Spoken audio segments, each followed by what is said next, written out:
Hey, yo, what's up, everybody? Welcome back to GST's YQMA. Today we're on episode number 53. Today I actually know which episode we're on because I looked it up and I researched it, and 53 is where we are at.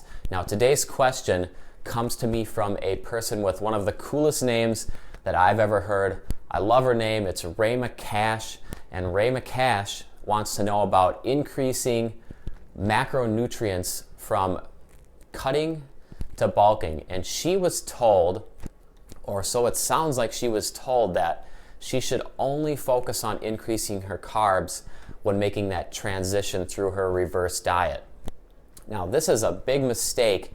Whoever told her this just made a mistake in their advice, and it's not true that when you're reverse bulk or reverse dieting that you should only focus on that single macronutrient known as the carb, because carbs are not the most important macronutrient. Balance is important, and when you're at the peak of your calorie deficit or your cutting phase, your calories are going to be low. You know, they're going to be as low as they're ever going to be, and that's just something that is commonly known. So there's only one place to go, and that's to go up. Now, when you transition from a deep cutting phase to a prime building phase, what you have to do is you have to recognize just how many calories that's probably going to take. Let's just imagine that you're in a 500 calorie deficit per day. So right off the bat, your first step of a reverse diet or a transition from a cutting phase to a building phase is to move from that deficit into your maintenance calories. And so in the example that I'm laying out, that's actually going to be an increase of 500 calories right there. And that roughly is going to get you into your maintenance, right into that maintenance range. Now, maintenance is great. Maintenance can help start to reverse the effects of any metabolic slowing that you went through during that hard cutting phase, because that's expected. There is going to be a drop in metabolic rate. It's metabolic adaptation. It's not damage. And so your body just adapted to that lower energy intake, slowed down some of its processes, its hormone productions. And now with the added influx of energy, it's going to normalize and optimize its basal metabolic rate. And so it's going to adapt back up to that healthier state. And now you're back with more energy, and you have entered your maintenance phase. And you did that by increasing your calorie intake. In this example, 500 calories per day. Now, that's great, but when you're trying to build muscle and actually improve yourself for your next competition, or just improve yourself because you have a goal of getting bigger, what you need to do is you need to get into that energy surplus, that calorie surplus. And so you can see you might add another 500 calories per day to get into that surplus. And so in this example, you have moved through 1,000 calories to get from the deep cut to a effective building phase. Now, if you only thought that you could move through those calories through carbs, that would be a mistake. And it's a mistake because generally when you are increasing your calories, you're not only focused on carb intake, because you want balance to be there. If you're in a deep cut, chances are that your carbs were very low, so there's nothing wrong with wanting to add the majority of your calories back through carbs. But it's likely that your fat also got pulled from as well when you were doing calorie reductions.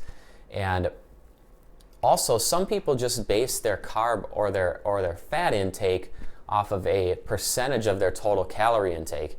And so in that case, when they moved up by that 1,000 calories, whatever percentage they're using for their fat intake, let's say it's 30%, they would need 300 of those 1,000 calories to be coming from fat grams. And so they would definitely have a fat gram per day increase. Now, that's one reason why you should not focus on carbs alone. And the other reason is just because what I was starting to talk about there is that your fat grams do get reduced when you have to make those incremental steps downward to keep the fat coming off during that hard cutting phase.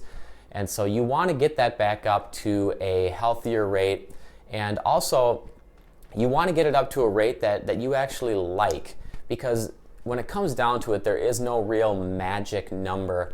There's no one specific gram amount of fat or even of carbs that you need to hit to get into a surplus. And so this is where things start to get individualized, because a person might not want to increase their carbs by 200 to 300 grams per day. They might be comfortable with a modest carb intake, but they also know that they need to add calories to the equation because they're not gaining the weight that they want during the building phase. And since protein is going to remain fairly constant, what there is left is there is fat left to increase. So this person would focus on adding fat. Raima, you do not have to only focus on increasing your carb calories when you are moving from a cut to a bulk. Increase in the macro departments that work best for you. My advice is that as long as your protein is set to a healthy amount, then you can use your personal preference, moving up in carbs and in fat accordingly. So that's my answer to you, Raima Cash. Thank you very much for asking it. It's a great topic, and it's a good topic for me to break back into non-rant YQMAs. If you saw my rant yesterday, you know what I'm talking about. So thanks again for the question. Thanks to everybody else who watched this video. If you have a question of your own, just email me at ryan@growthstimulustraining.com. Comment on this YouTube video below. Facebook me under Ryan Smith Miller. That is my full name.